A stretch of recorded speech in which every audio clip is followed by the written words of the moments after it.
আল্লাহ কিন্তু আমাদের পাশে ঘুমিয়ে আছেন। সেই ঐতিহাসিক স্লোগান, শুধু নেতা নয়, নীতিরও পরিবর্তন লাগবে। পীর সাহেবুদ্দিন চরমনাই রহমাতুল্লাহি আলাইহি সেই নীতি আদর্শ যখন নাকি আলহামদুলিল্লাহ তিনি আওয়াজ তুললেন, এই তোমাদের মসজিদের সামনে এখানে সর্বপ্রথম আব্বাজান কিন্তু ছাত্রদের কোন রাজনৈতিক সংগঠন তিনি প্রথম অবস্থায় পছন্দ করতেন না, কারণ ছাত্ররা পড়াশোনা করবে, এরা আবার রাজনীতি করবে কেন। যখন তিনি দেখলেন আমার সরল প্রাণা, আমার ভবিষ্যৎ প্রজন্ম সন্তানগুলো ছাত্ররা, ওদের হাতে থাকবে কলম, ওদের সামনে থাকবে বই, ওরা আদর্শবান হবে।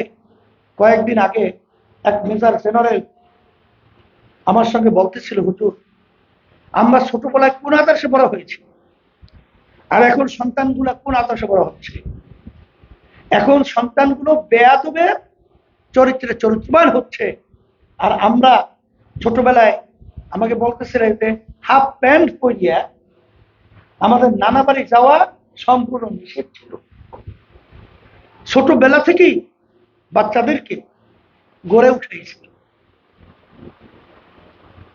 যাই হোক, তোমরা দেখেছো যে আল্লাহর কুতুব যে মিশন রেখে গেছেন, ইসলামের ছাত্র আন্দোলন, আলহামদুলিল্লাহ আজকে আমরা গর্ব সহকারে বলতে পারি, অন্যান্য স্বার্থান্বেষী মহল ওরা ছাত্র সংগঠন করেছে ঠিক, কিন্তু ওদের হাতে কলম উঠিয়ে না দিয়ে, ওদের সামনে বই না রেখে, ওদের আদৌ শিক্ষা না দিয়ে ওদের হাতে উঠিয়ে দিয়েছে পিস্তল, অস্ত্র।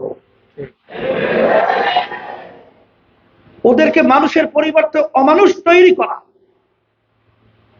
বিভিন্ন প্রক্রিয়ায় সঞ্চনা, বিভিন্ন ছাত্র সংগঠন বিভিন্ন দামি দামি গাড়িতে চলে, কোথায় বা বিভিন্ন চাঁদার ভাগ ওদের কাছে চলে আসে। সদ্য ফ্যাসিস্ট আওয়ামী লীগ খুনি কুমি আয়নাগর তৈরিকারী, হাজার হাজার মায়ের সন্তান কোল হারাকারী, যারা মায়ের সন্তান কোল হারা করেছিল, ওদের সদ্য ভূমিমন্ত্রী কিছুদিন আগে প্রথম আলোর একটা রিপোর্ট দেখেছিল, তার একার 3টা দেশের ভিতরে বাড়ির সন্ধান পাওয়া গেছে 620টার মতো বাড়ি, দাম প্রায় 5,700 এত কোটি টাকা। এই টাকাগুলো তো সব তার বাপে এবং দাদাই রেখে গেছিল, পরে শিখতে পাইল না। হ্যাঁ, তোমার আমার কষ্ট অর্জিত সম্পদ ক্ষমতার চেয়ারে বসে এই টাকাগুলো বিদেশে পাচার করেছে। ইসলামী ছাত্র আন্দোলন সাহাবাদের অনুসরণ, আলহামদুলিল্লাহ আজকে আমরা গর্ব সহকারে বলতে পারি অনেক রাজনৈতিক দলের ছাত্র সংগঠন রয়েছে, কিন্তু ইসলামী ছাত্র আন্দোলন আর অন্যান্য ছাত্র সংগঠন আল্লাহ রহমতের দিন আর রাত্র চরিত্রের দিক থেকে সর্বদিক থেকে পার্থক্য।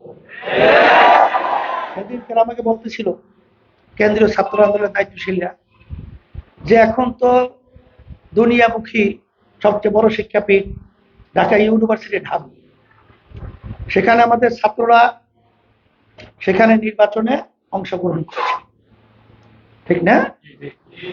ওখানে একটা প্রচার আছে ছাত্রছাত্রীদের মধ্যে যে ইসলাম নিয়ে যারা নাকি মূল ধারায় ছাত্র সংগঠন কাজ করে, নাম হলো ইসলামী ছাত্র আন্দোলন। আলহামদুলিল্লাহ বলো না?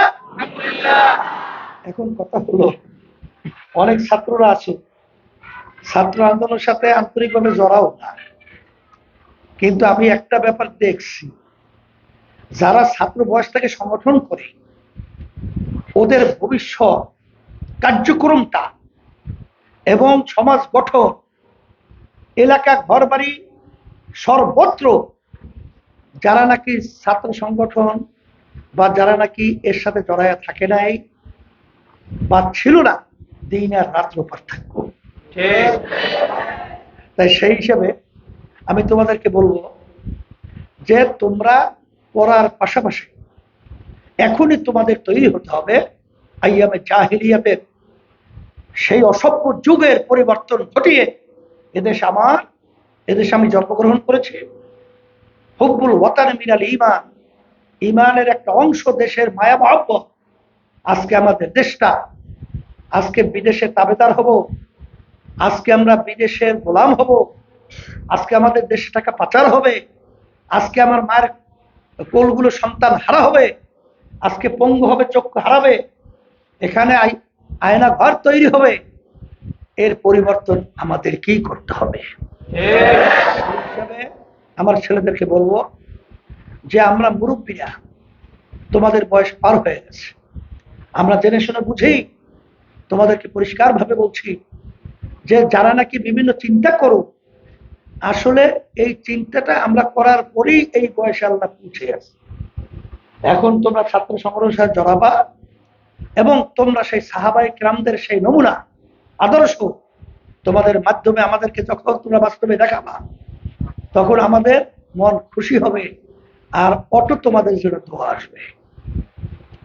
এই জন্য আমি ছাত্র আন্দোলনের আজকের এই প্রোগ্রাম যারা করেছে এবং তোমরা যারা উপস্থিত হয়েছ, তোমাদের সকলকে ধন্যবাদ জানাই যে আল্লাহ রাব্বুল আলামিন যেন আমাদেরকে দুনিয়া এবং আখিরাতে সম্মানের ব্যবস্থা করে এবং আমরা যেন ইসলাম দেশ, মানবতার কল্যাণের পক্ষে আমরা কাজ করতে পারি।